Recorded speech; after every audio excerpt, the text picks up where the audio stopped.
Bonsoir Jean-Claude Maillet. Bonsoir. Pour lutter contre le chômage, François Hollande veut continuer à baisser le coût du travail.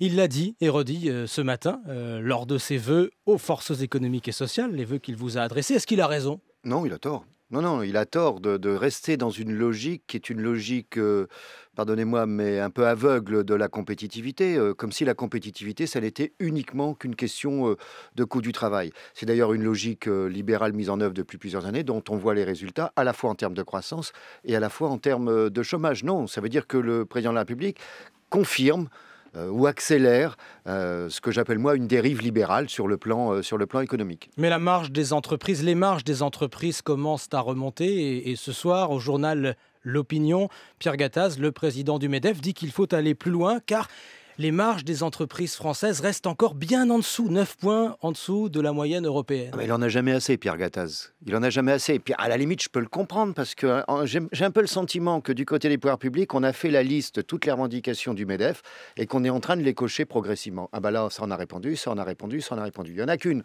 à laquelle ils n'ont pas répondu pour le moment, c'est le fameux contrat de travail dit agile. Mais pour le reste, il a satisfaction. Donc, comme il a satisfaction, il en remet une couche. Mais le manque de compétitivité, c'est un vrai sujet. Le manque de compétitivité, c'est un sujet. Mais qu'est-ce qui est le plus important en termes de compétitivité ? Est-ce que c'est une question de coût et de coût du travail ?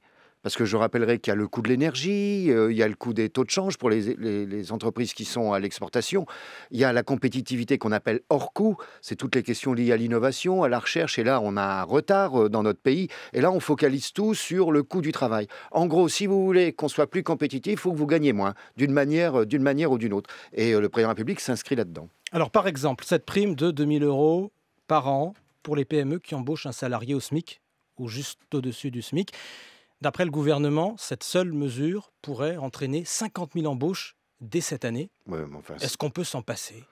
Oui, on peut s'en passer. On peut s'en passer tout simplement parce que on ne sait pas exactement combien ça va représenter dans le budget de l'État, parce que le budget de l'État va devoir compenser le manque à gagner. Les entreprises ne le demandaient même pas. La CGPME, les organisations patronales n'étaient pas demanderesses de cette prime. Le gouvernement l'accorde. Qu'est-ce qui se passe dans ce genre dans ce cas de figure ? Ça veut dire qu'il y a ce qu'on appelle beaucoup d'effets d'aubaine. C'est-à-dire qu'une entreprise qui avait prévu d'embaucher, va embaucher quand même et elle bénéficiera d'une prime. Mais sans la prime, elle aurait embauché. Donc, d'une certaine manière, c'est une forme de gaspillage de l'argent public. Il serait beaucoup plus intéressant et, pardonnez-moi, intelligent de consacrer cette somme-là à d'autres aides sur les PME en matière d'investissement, par exemple, ou concrètement sur tel type d'emploi. Donc là encore, on va saupoudrer une aide de plus, parce que quand vous regardez le catalogue sur Internet, il y en a déjà pas mal, et je suis même sûr que certains chefs d'entreprise ne connaissent pas toutes les possibilités, parce que c'est pas expliqué.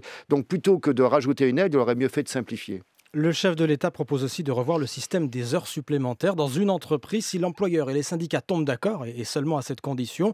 Les heures supplémentaires pourraient, par exemple, être moins bien payées qu'aujourd'hui, et donc elles coûteraient moins cher à l'entreprise, Toujours baisser le coût du travail. Est-ce que votre syndicat, est-ce que Force ouvrière pourrait signer un accord comme celui-là ? Non, ça c'est grave. C'est grave, cette proposition du président de la République, elle est grave à 2 titres. D'abord, ça signifie que le président de la République pense que le niveau prioritaire de négociation, c'est l'entreprise. Ce n'est plus le niveau national de la branche ou, si ce n'est pas une négociation, le code du travail. Ça veut dire que, imaginez demain une entreprise qui a des difficultés. Aujourd'hui, elle est tenue, s'il y a des heures supplémentaires, de payer par exemple les 8 premières heures à 25%, sauf s'il y a un accord au niveau national qui permet un peu moins. Là, l'employeur pourrait dire, écoutez, ou vous acceptez, par exemple, je ne sais pas moi, des heures supplémentaires payées à 5%, sinon, je vais devoir être contraint de licencier. Donc, il va y avoir une pression. Mais il faut que des syndicats majoritaires soient d'accord. On oui, parle d'accord d'entreprise vous remarquez bien qu'à chaque fois, et c'est pas nouveau qu'on nous parle d'accord majoritaire, c'est pour retirer des droits aux salariés. On va vous faire une vacherie, mais bon, il va falloir qu'il y ait quelques syndicats qui acceptent de vous faire la vacherie. C'est ça que ça signifie, les accords majoritaires. C'est de la fausse démocratie, ce genre de choses. Bon. Et deuxième élément important, c'est que... modèle, j'aime pas le terme, mais qu'est-ce qui caractérise la France et d'autres pays ? C'est que nous avons un minimum d'égalité de droit entre les salariés. Ça veut dire qu'on négocie par exemple au niveau national dans la métallurgie et que ça s'applique à minima dans toutes les entreprises de la métallurgie. Là, on fait sauter le niveau de la branche.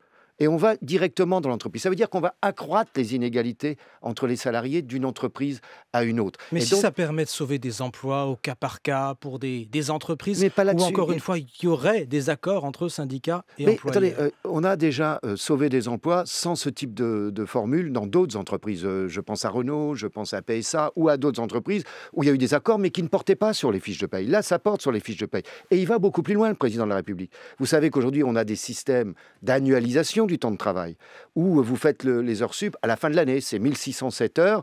Tout ce que vous avez fait au-dessus, ça devient de l'heure sup. Là, il dit qu'il faut faire ça sur plusieurs années. Ça veut dire que de prolonger ça, mettons, sur 2 ans, ça veut dire qu'il y aura encore moins d'heures supplémentaires payées. Donc, on est bien dans une logique, moins on va vous payer, plus l'entreprise se portera bien. Le chef de l'État fait aussi des propositions pour les chômeurs. Alors, il y a ce grand plan de formation déjà annoncé lors des vœux, 500 000 formations supplémentaires dès cette année. Et puis, des choses aussi qui concernent la réforme de l'assurance chômage et qui vous concernent, vous, syndicat également, Jean-Claude Mailly, puisque vous devez bientôt en rediscuter avec le patronat. Le président de la République rappelle qu'en France, la durée d'indemnisation est la plus longue d'Europe. Mm. Est-ce qu'elle est trop longue? Est-ce que 2 ans, c'est trop long? Oui, sur cette question de l'assurance chômage, c'est d'ailleurs curieux. Le président de la République fait cette déclaration ce matin en disant je fais remarquer qu'en France est le pays où la durée d'indemnisation est la plus longue. Et comme par hasard, ce soir, il y a le rapport de la Cour des comptes qui sort et qui est alors qui dit que l'UNEDIC, géré par les partenaires sociaux, est bien géré, mais dans le même temps, dans les préconisations, ils disent qu'il faudrait diminuer la durée d'indemnisation dans certains cas. C'est curieux. Voire baisser les allocations, Voire mais qui rappelle baisser- surtout que la dette de l'assurance bien sûr. chômage est gigantesque. Bah oui. 30 milliards sans doute à la fin de cette année. Oui, la dette est importante, ça je ne le nie pas. Pourquoi elle est importante, la dette? Tout simplement parce que quand vous avez moins de recettes, puisque les salaires augmentent insuffisamment, etc., qu'il n'y a pas eu d'augmentation des cotisations et plus de dépenses parce qu'il y a plus de chômeurs, c'est normal qu'il y ait une dette. Maintenant, si la situation de l'emploi, si le président de la République avait réussi son pari, pour le moment il ne l'a pas réussi, d'inverser la courbe du chômage, ça veut dire qu'il y ait eu effectivement des créations d'emplois, ça rentre très vite dans les caisses de l'UNEDIC. Ça peut se résorber relativement rapidement. Mais on n'en est pas là. On suit une logique économique qui est toujours dans une logique d'austérité, de réduction du coût du travail. Quand on est dans une logique de réduction du coût du travail, on réduit les recettes de l'assurance chômage. En tous les cas, ce n'est pas de sa responsabilité. Ce sont les syndicats et le patronat qui vont entamer cette négociation à la fin du mois ou au début du mois de février. Et nous ne sommes pas dans l'idée, en ce qui nous concerne, de diminuer les droits des chômeurs. Quand vous avez un niveau de chômage à ce niveau-là, c'est dangereux de dire on va vous stigmatiser. Vous gagnez trop en tant que chômeur. On oublie de dire qu'une bonne partie des chômeurs ont quand même un niveau très faible d'indemnisation. Jean-Claude Mailly, le secrétaire général de Force ouvrière, invité de l'Interview Éco. Merci.